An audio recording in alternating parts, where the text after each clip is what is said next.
A lot of times forage producers can do a really good job in their program. You know, they can do a good job on their soil fertility and their fertilization program. They can do a good job in their grazing management, but still they can have a few weed issues.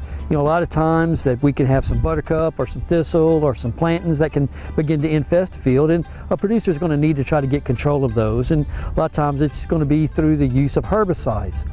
Now, most of the time producers think about trying to spray those weeds during the springtime, kind of that March type of window. But one of the things that we would recommend for producers to do is to look at trying to maybe spray during that December time. There's a window that we have in December where we can try to control these weeds. What happens with many of these cool season weeds is that they begin to germinate during that September and October period. When our temperatures cool down and we get those fall rains, we can see a flush of germination of those.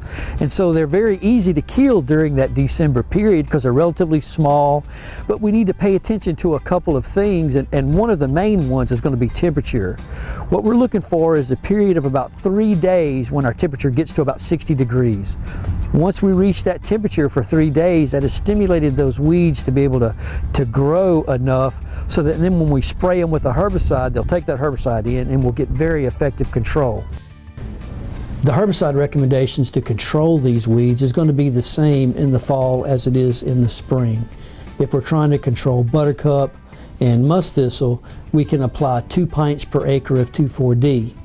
If we have buttercup and thistle, but we also have plantains in the mix, then we want to increase the 2,4-D up to 3 pints per acre and also include 1 pint per acre of dicamba. This will increase the effectiveness and the control of the plantains.